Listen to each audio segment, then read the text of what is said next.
Good afternoon. Hello, how are you? I am making a quick dinner and I thought, what can I make? It's kind of chilly out. It's fall now, getting to be fall. So I thought I'd make vegan chicken and dumplings. So it won't have any kind of fake chicken, faux chicken. I started with 8 cups of water. I might need a little bit more. I chopped up 3 carrots and I chopped up 3 stalks of celery, just however you want, diced chop. And then I diced up a medium-sized onion. And so I'll start cooking this on, I'll get it heated up on high and then I'll turn it down and let it simmer until they're about halfway cooked, and then I'll throw in 4 or 5 small potatoes chopped, a big rough chop or however I want, it just depends.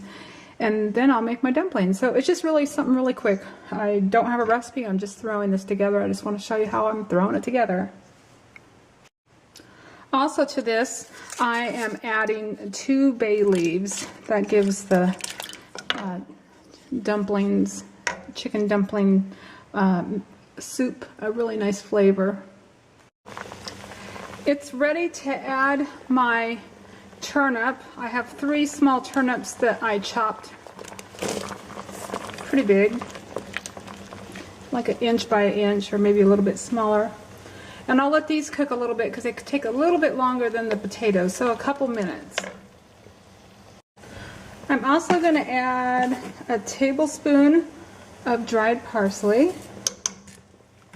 And I have some Bill's Best Chickenist seasoning. It kind of gives it a chicken vegetarian flavor, if that makes sense. It really does taste good. So I'm probably going to put about a tablespoon in here because I want this to make my chicken broth.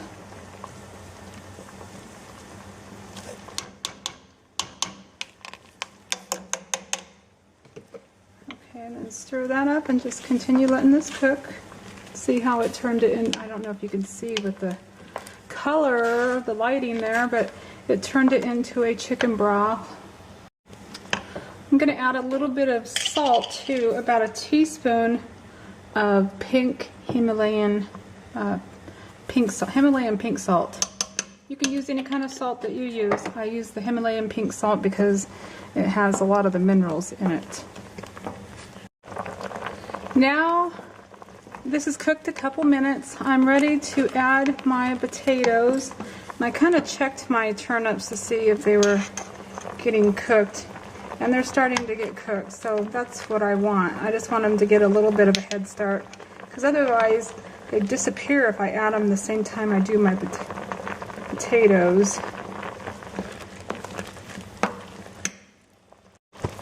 And these are small potatoes, and I diced them up. It's probably about 6 cups of potatoes.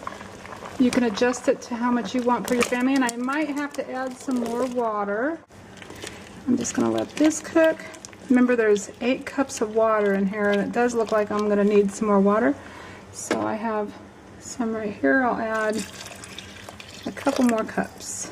So 10 cups of water, and I have a family of 4, so and this is going to give us leftovers too. So that's just right. See how the potatoes are just below the water, not too far below, so that when you put your dumplings on here, they won't sink to the bottom, you know, they won't go anywhere. They'll rest on top of these vegetables. So that's what I'm looking for, just enough for my dumplings to rest on top of these vegetables. So just let these cook until the potatoes are, you can kind of guess before they're about 15 minutes done, and then you're going to add your dumplings. Now I'm going to mix my dumplings. I am taking regular white flour. They turn out the best with unbleached flour. If you want, you can add a little wheat flour to it, but not much. It really, my family doesn't like it that way. So if you want to, add the wheat flour. I have 4 cups. I'm going to double my recipe because I'm feeding my family and making a huge one for leftovers. So I have 4 cups of flour, a teaspoon and a half of Himalayan pink salt. You can adjust that if you want. 4 teaspoons of baking powder and a teaspoon of Italian seasoning to make them herb dumplings.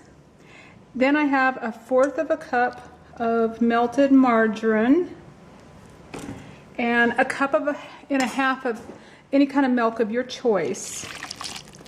Okay, I'm going to mix this up real quick, and then I'm going to drop it just by spoonfuls on top of my soup.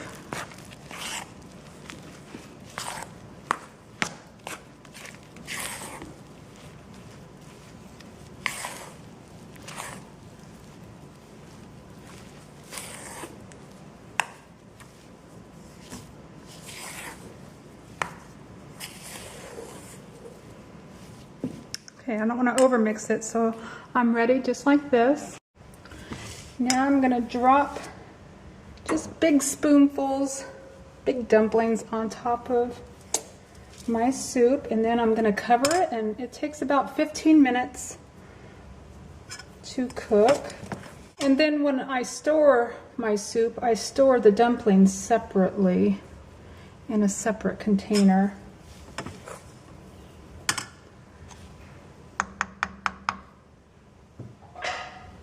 Keep adding them in there. I'm kind of breaking them off with my finger at this point because I can just grab them out of the bowl.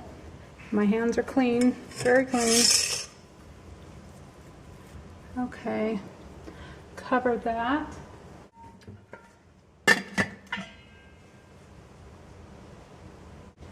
And we're going to simmer it for 15 minutes. And I'll let you know what happens. I just took the lid off and the dumplings look good. They are ready to go.